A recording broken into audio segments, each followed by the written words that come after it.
Well, as chairman of the IMTA, I think what I'd like to accomplish, number one, is to continue what's happened here in the last few years. A lot of progress has been made. Our plan for the next 5 years is to be more aggressive with the legislature. They need help, and we're just the people to help them.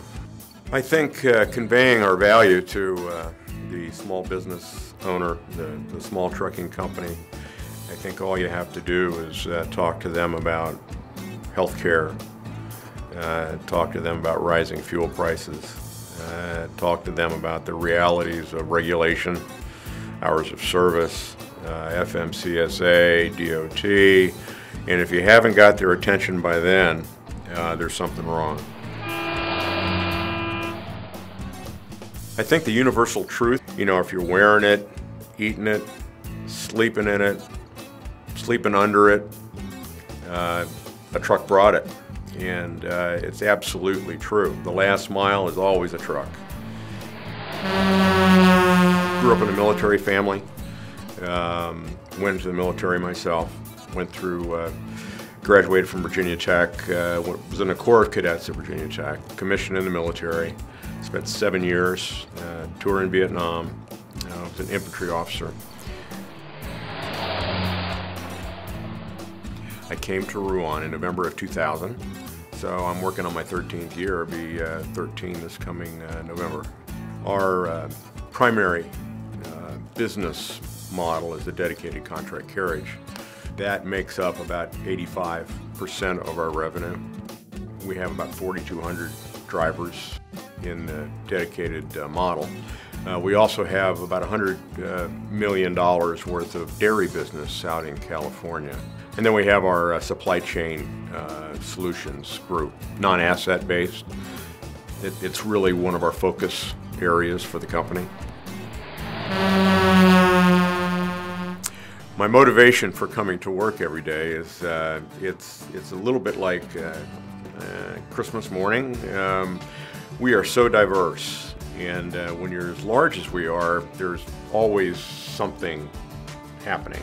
It's I don't want to say it's like whack-a-mole, but you hit one and the other one pops up, and that's what happens when you're of size.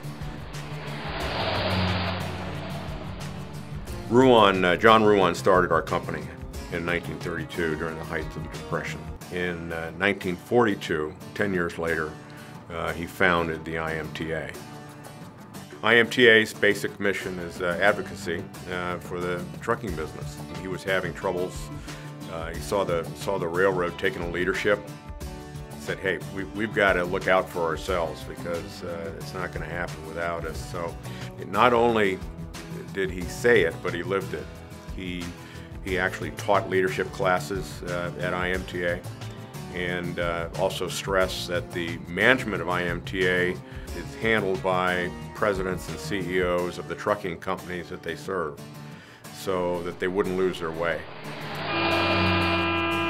The major issues facing trucking, it's the usual suspects, regulations, failing infrastructure, a customer base that seemingly is getting away from what I would call the relationship side of the business. That's distressing, not only in our business but in life in general. I guess I'm old school, and I think relationships build better businesses and makes us a better company. We at IMTA have the back of all the carriers in Iowa, and there are so many things going on in the state and federally that a small business owner can't keep up with it, can't afford to keep up with it, honestly. And it's the association, the training, the leadership classes, and the value that they add, I think, is just tremendous. I would like to be remembered by IMTA members as a solution-oriented problem solver and activist. I'm not real patient with, I believe in making a decision and go. I guess my final thought is that this is your association. You own it. just yours. I am an instrument for you. I answer my own phone all the time, and if you have any concerns, we have a staff that's second to none. It's up to you guys to make it happen.